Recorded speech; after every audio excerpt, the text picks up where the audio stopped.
Son of housing board association દ્વારા આયોજિત અભિવાદન હેતનો હોકારો કાર્યક્રમમાં આપણી સૌની સાથે મંચ ઉપર ઉપસ્થિત મારા સાથી મંત્રી શ્રી જીતુભાઈ વાઘાણી, મારા સાથી ધારાસભ્ય શ્રી ઉદયભાઈ કાનગર, શ્રીમતી ભાનુબેન બાબરિયા, શ્રીમતી દર્શિતાબેન શાહ, શ્રી દુર્લભજીભાઈ દેથરિયા, રાજકોટ શહેર ભાજપ પ્રમુખ શ્રી માધવભાઈ દવે, પ્રદેશ ભાજપ અગ્રણી શ્રી રાજુભાઈ ધ્રુવ, એલ્કન ગ્રુપના શ્રી ભરતભાઈ સિમાનકર, હાઉસિંગ બોર્ડના ધારકોના ફેડરેશનના અધ્યક્ષ શ્રી અશોકભાઈ ગઢવી, વિજયભાઈ શાહ, જીતુભાઈ ધોળકિયા, આમંત્રિત સર્વે મહાનુભાવો, પ્રેસ મીડિયાના મિત્રો, સૌને મારા નમસ્કાર.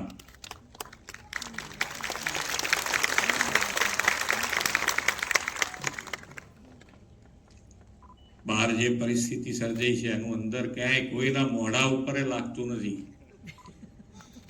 એનું કારણ શું છે?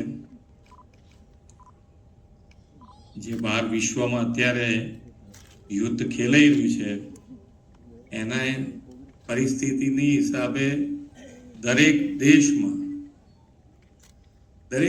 એની અસર આવી છે. પણ ભારત દેશમાં અત્યારે તમને બધા એનું શાંતિથી બેઠેલા જોઉં છું, કોઈ ઉધમાટ નથી મગજમાં. એનું એક જ કારણ છે કે આપણી પાસે એવું નેતૃત્વ છે કે આપણને વિશ્વાસ છે કે આપણને કોઈ તકલીફ નહીં પડે. એ માનનીય વડાપ્રધાન શ્રી નરેન્દ્ર મોદી.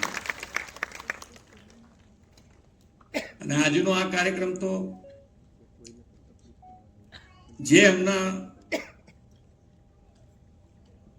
હૃદયમાં વસેલી વસ્તુ છે અને એમના સંસ્કારોમાંથી અમારી પાસે આવેલું એ ભાથું છે કે નાનામાં નાના માણસ સાથે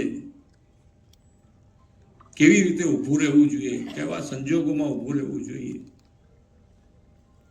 અને એના કારણે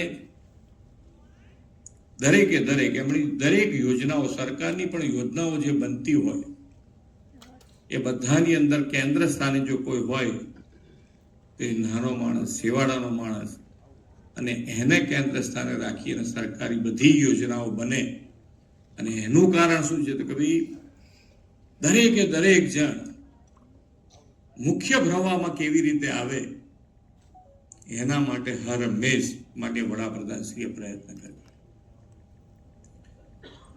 અને એ પ્રયત્નના આધારે આજે તમે હાઉસિંગ બોર્ડનું મકાન તો ખરું જ, પણ મકાન સિવાય પણ તમને જે યોજનાનો જે લાભ મળતો હોય એ બધો જ